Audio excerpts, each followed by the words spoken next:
তো আজকে দেখো ক্লাস 7-এর ইংলিশের ডাফ অ্যান্ড ডার্টির যে বইটা রয়েছে তুলসী প্রকাশনীর এর 92 পেজের যে এক্সারসাইজগুলো রয়েছে সেগুলো নিয়ে আজকে আলোচনা হবে। তো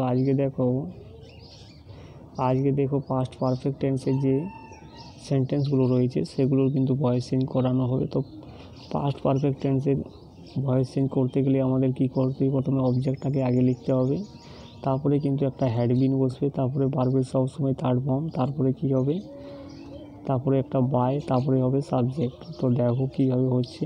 change the following sentences from active to passive voice, অর্থাৎ অ্যাক্টিভ থেকে প্যাসিভ ভয়েসে রূপান্তর করতে বলা হচ্ছে। 1 নম্বরে দেখো the postman had delivered the letter. তো এটাকে কীভাবে লিখবো, দেখো প্রথমে অবজেক্টটাকে আমরা আগে লিখবো দ্য লেটার, তারপরে একটা হ্যাডবিন বসবে, হ্যাডবিন, তারপরে ভার্বের সবসময় থার্ড ফর্ম হয় ভয়েস চেঞ্জের, তাহলে কী হবে ডেলিভার্ড বাই দ্য পোস্টম্যান। আর ভার্বের পরে একটা বাই বসে এবং তারপরে হয় সাবজেক্ট। তো সাবজেক্ট কী রয়েছে দ্য পোস্টম্যান, তো সেটা কিন্তু হবে দ্য পোস্টম্যান। একইভাবে কিন্তু সবগুলো হবে। 2 নম্বর দেখো I had lost my umbrella in the market. তো এখানে দেখো মাই আমব্রেলাটা হচ্ছে এখানে অবজেক্ট, তাহলে অবজেক্টটাকে আমরা আগে লিখবো মাই আমব্রেলা, তারপরে একটা হ্যাডবিন বসবে, হ্যাডবিন, তারপরে ভার্বের থার্ড ফর্ম হচ্ছে lost, in the market, by, আর আইটা মি হয়ে যাবে অবজেক্ট হিসাবে। এরপরে 3 নম্বর দেখো Rina had completed her work in time. তো দেখো এখানে রয়েছে অবজেক্ট রয়েছে হার ওয়ার্ক, তাহলে her work had been completed in time by Rina. এরপরে 4 নম্বর দেখো the chief guest had delivered a good lecture.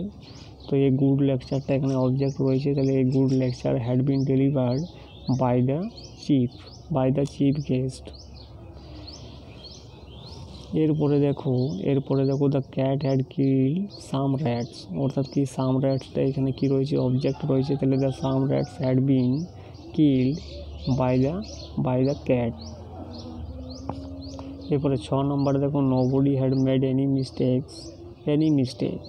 তো দেখো এখানে অবজেক্ট রয়েছে এনি মিস্টেক, তাহলে এনি মিস্টেকটা আমরা আগে লিখবো এনি মিস্টেক হ্যাড বিন, আর ভার্বের থার্ড ফর্ম হবে মেড, এবং নোবডিটা কিন্তু লেখার কোনো প্রয়োজন নেই।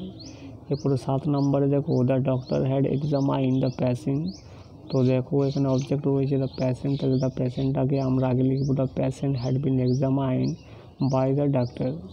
এরপরে 8 নম্বর দেখো her mother had prepared the lunch.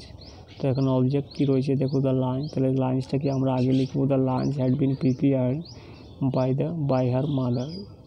9 নম্বর দেখো I had never hurt you. তো দেখো এখানে অবজেক্ট রয়েছে ইউ, তাহলে ইউ হ্যাড বিন